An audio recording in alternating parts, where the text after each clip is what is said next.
Congress party, CPI माले, CPI, CPM के नेता के साथ हमारी बैठक हुई और बैठक में सभी लोगों का राय था कि महागठबंधन की तरफ से कल जो स्पीकर का चुनाव होने जा रहा है उसमें प्रत्याशी अपना उतारा जाए। तो हम सब लोगों ने, महागठबंधन के सभी साथियों ने मिलकर के फैसला लिया है कि सिवान से जो जीत के आए हैं, जो सबसे अनुभवी रहे हैं, कई बार बिहार विधानसभा के सदस्य रहे हैं, मंत्री रहे हैं बिहार सरकार में और राष्ट्रीय जनता दल के स्टेट पार्लियामेंट्री बोर्ड के जो चेयरमैन हैं आदरणीय श्री अवध बिहारी चौधरी जी, उनको हम लोगों ने इस बार प्रत्याशी उम्मीदवार बनाया है। इसके लिए जो औपचारिकता जो पूरी की गई है, विधानसभा के सेक्रेटरी को हम लोगों ने जो फॉर्म होता है नॉमिनेशन का, उसको हम लोगों ने जमा किया है और मुझे पूरा विश्वास है कि हम लोगों का जीत इसमें होगी और बिहार विधानसभा का स्पीकर का जो पद होता है बहुत ही अहम होता है। पार्टी से ऊपर उठ करके सदन को बैलेंस करके, संतुलन बना करके, चाहे सत्ता हो या पक्ष हो, विपक्ष हो, सभी लोगों को पक्ष विपक्ष को साथ लेकर के चलना होता है। जो हाउस की कार्यवाही से लेकर के ज़्यादा से ज़्यादा अच्छे तरीके से हाउस चले और जनता के जो मुद्दे हैं वो उसका जल्द से जल्द समाधान हो, बिना भेदभाव किए हुए सभी सदस्यों की बातों को, उसके लिए उचित कार्रवाई जो हो सके वो स्पीकर को करना पड़ता है और एक जिम्मेदारी भरा पद, एक बड़ा पद होता है जिसका हमको लगता है कि इसके लिए अनुभव की काफ़ी आवश्यकता होती है और अवध बिहारी चौधरी जी इन मामलों में कई बार सदस्य बिहार विधानसभा के चुने गए। पहली बार ये बिहार विधानसभा के सदस्य 1985 में चुने गए थे और उसके बाद से लगातार कई टर्म ये बिहार सरकार में मंत्री भी रहे हैं और हर एक तरीके से सबसे उपयोगी उम्मीदवार हम लोगों ने पेश किया है और पूरा भरोसा है कल सदन में जो है हम लोगों पर और बिहारी चौधरी जी पर सभी सदस्य जो है विश्वास करके इनको भारी मतों से एमआईएम का समर्थन होगा आपके पास? एमआईएम का समर्थन आपके साथ है? ये सबका होगा, बात हुई है, आप चिंता मत कीजिए। सभी लोगों से हम लोग खुद बात भी करेंगे और अभी तो नामांकन की प्रक्रिया पूरी की गई है, सभी लोगों को सूचना भी दी जाएगी और अभी तो पहला नामांकन इन्हीं का हुआ, भी होता है नहीं होता है ये भी देखने वाली बात है। आपको लगता है कि क्रॉस वोटिंग होगी? क्रॉस वोटिंग होगी?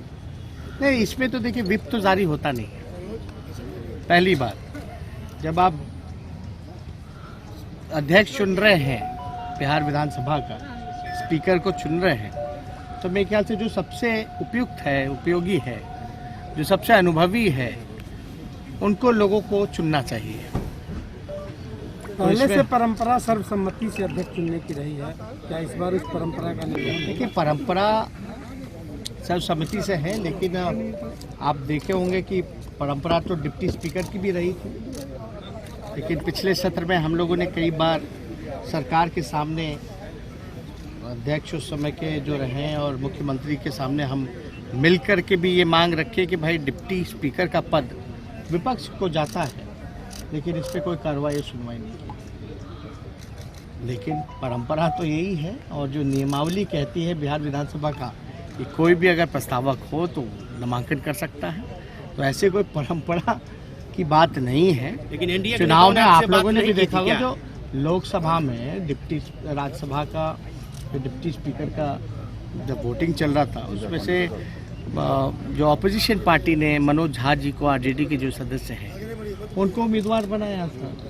तो चुनाव तो ये तो प्रक्रिया है, ये तो चलता रहता परंपरा, असल परंपरा तो ये। लेकिन एनडीए के नेताओं ने आप लोग संपर्क नहीं किया था कि एक सर्वसम्मति? हर पार्टी का, हर गठबंधन का अपना निर्णय होता है। हम लोग तो एनडीए के जितने सदस्य हैं उनसे भी अपील करेंगे, जो सबसे अनुभवी है उसको आप लोग चुनने का काम करिए, जिसकी ईमानदार छवि रही है, जो सबको साथ लेकर के चले, जिसकी भाषा से लेकर के सब कुछ अच्छा है। हम तो चाहेंगे कि ऐसे उम्मीदवार की चयन होनी चाहिए। आपको उम्मीद है कि संख्या बल जुटा लेंगे तेजस्वी जी? अंतरात्मा क्या जागेगी, तो इस पर क्या कहें? अब जागे ना जागे, लेकिन अब तो उन पे हम कुछ टिप्पा टिप्पणी कर नहीं पाएंगे, क्योंकि हम लोगों ने उनके काम को भी देखा है और फिर से वही काम उन्होंने दोहराया है। फिर से भ्रष्टाचारियों को संरक्षण देना और प्रमोशन करना, यही नीतीश कुमार जी का काम है। चाहे बालिका गृह कांड हो, चाहे नियुक्ति घोटाला हो, सृजन घोटाला हो, सभी लोग बड़े बड़े मुकदमे में, बड़े बड़े आपके कोर्ट में मामले भी चल रहे हैं, शायद सृजन का हो या सीबीआई जांच भी चल रही है। लेकिन एक तो आश्चर्य की बात है ना कि बिहार की जनता ये सोचती कि 60 बड़े घोटाले हो गए, लेकिन अब तक बिहार सरकार का खजाना खाली हो गया, लेकिन अब तक कोई दोषी नहीं है। कोई भूत तो पैसा चुरा के नहीं भागा है, किसी भूत ने बिहार सरकार की तिजोरी तो खाली नहीं की है। कौन अधिकारी है भैया, सब जानना चाहते हैं। किसी ना किसी का दोष तो होगा। जब सरकार ने स्वयं 60 घोटाले जब मानी है तो उसका जो है वो तो मानना पड़ेगा। एक बार आ जाने, आप उन्हीं से बात करेंगे। अच्छा हाँ, ट्रेड यूनियन का 26 तारीख को पूरे भारत में स्ट्राइक है मजदूरों के हक के लिए। हम लोगों का समर्थन है, किसान मजदूरों का, और ख़ास तौर पे हम लोगों की पार्टी रही है। और नौजवानों की, चाहे बेरोजगारी का मसला हो, चाहे किसानों का मसला हो, चाहे मजदूरों का मसला हो, पलायन का मसला हो, गरीबी का मसला हो, हम लोग बढ़ चढ़ करके उन सभी लोगों का साथ दिया है। और हमारी पार्टी में भी इस बात को लेकर के चर्चा हुई है। हम लोग जो है इसका समर्थन करेंगे। सीबीआई ने नवरूणा फाइल क्लोज करने के लिए आवेदन दे दिया। सीबीआई ने नवरूणा फाइल को क्लोज करने का आवेदन दिया, लेकिन दोषी कौन है? इतने वर्षों में सीबीआई नहीं ढूंढ पाई। दोषी है कौन? जिस पे आरोप भी लगे वो भी चुप्पी साधे हैं।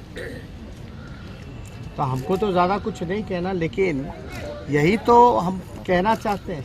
60 घोटाले हो गए, लेकिन अब तक आपको दोषी नहीं मिलेगा। बड़े बड़े अपराध हो गए, लेकिन आपको दोषी नहीं मिलता है। जो नवरूमा कांड हुआ तो उसका दोषी कौन है? और सिर्फ छोटी मछलियों को पकड़ करके मोहरा बनाया जाता है, बड़ी मछलियां बचती हैं। तो इन सब पर जो है हम तो चाहेंगे कि फाइल क्लोज होना नहीं चाहिए, बल्कि जस्टिस मिलना चाहिए उसके परिवार को। तेजस्वी जी एक सवाल की तेजस्वी जी एक सवाल, प्रधानमंत्री कोरोना जो है लगातार बढ़ता चला जा रहा है। पूरा एक देखिए, का आयोजन हुआ, सब कुछ हुआ, लगातार जो है आंकड़े बढ़ते चले जा रहे हैं। 412 केस कल नहीं, आंकड़े सही भी हैं कि नहीं है? जो हमारे सामने आंकड़े आ रहे हैं, जो आंकड़े भी आ रहे हैं वो बढ़ रहे हैं, लेकिन वाकई में सही से जांच हो भी रही है कि नहीं हो रही है? हमें तो बड़ा डाउट है। उस समय की बात हम बता रहे हैं। हमने तो कई ऐसे उदाहरण भी दिए थे। पिछला जो सत्र था ज्ञान भवन में, वहाँ भी हमने कई उदाहरण दिए थे कि भाई जो व्यक्ति टेस्ट भी नहीं कराया उसका भी रिपोर्ट जो है नेगेटिव और पॉजिटिव आ जा रहा है, जिसने नहीं कराया। तो जांच ये गंभीर मसला है लोगों के स्वास्थ्य को लेकर के। और बिहार में कोई भी कोरोना डेडिकेटेड अस्पताल अब तक नहीं बना, डेडिकेटेड फॉर कोरोना, क्योंकि ये बीमारी का वैक्सीन कब आएगा, कब जाएगा, इसका आपको नहीं पता, किसी को नहीं पता।